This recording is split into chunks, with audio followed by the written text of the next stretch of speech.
The New York Times has obtained thousands of audio recordings of Russian soldiers talking to friends and family back home.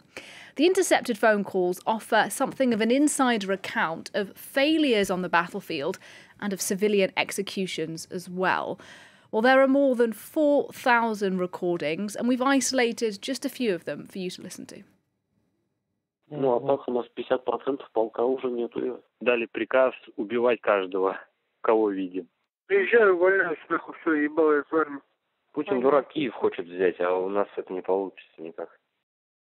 And listening to that was Douglas Herbert, our foreign affairs commentator. Doug, what's your reaction to some of those clips? Because from afar, it does sound rather like a Russian army in distress and in disarray. Nadia, it's astounding because we've been told about the low morale of Russian army in disarray, beating a retreat early in the war. Now we hear it in the voices of these thousands of conversations, telephone conversations, which the New York Times obtained from Ukrainian law enforcement agencies while it was investigating earlier in the war atrocities around the Bucha region.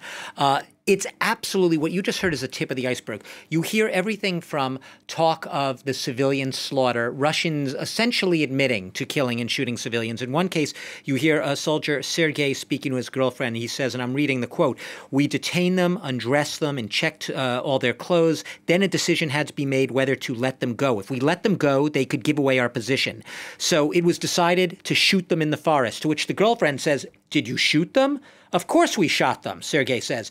The girlfriend, "Why didn't you take them as prisoners?" Sergei responds, "We would have had to feed them, and we don't have enough food ourselves, you see."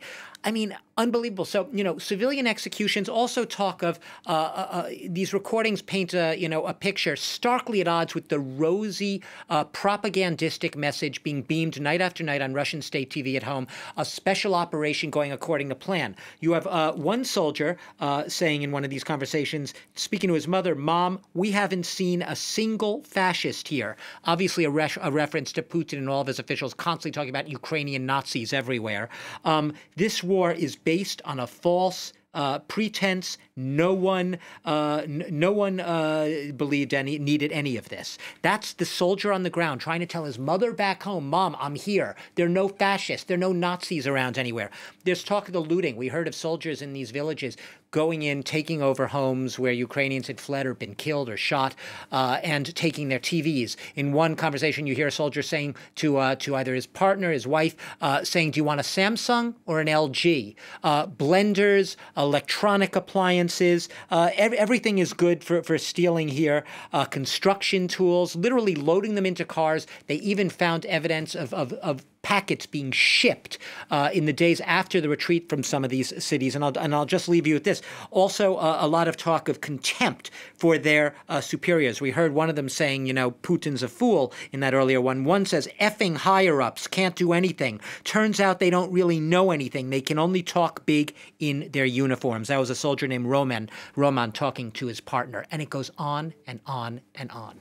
And yes, the testimony is quite extraordinary, Doug. First-hand testimony here from the New York Times. But many people may well be wondering, how did the New York Times manage to obtain thousands of these recordings? Like I said, the New York Times tried to explain it to the reader. How did we do our reporting? How did we? And they said that they got exclusively access to Ukrainian law enforcement was actually tapping and listening in on these cell phone communications. They weren't blocked. They weren't encrypted for some reason. They were able to actually gather all of this.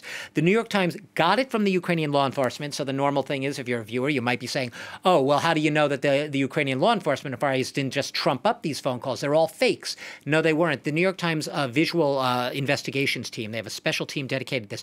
Over months, they verified, authenticated this. It's 22 phones were shared among dozens of soldiers. They took 2 months to translate and to authenticate all of this. It was based on basically the authentication by cross-referencing outgoing and incoming Russian phone calls with messaging apps and Russian social media accounts, plus leaked Russian databases. So very, very closely parsed and scrutinized and authenticated. These were authentic calls, and it took months. That's why we're only hearing about it now. It was March that they were recorded. We're hearing about it today. It took a lot of reporting, a lot of investigative work to do this. Well, thanks for telling us about it. Douglas Herbert for us there.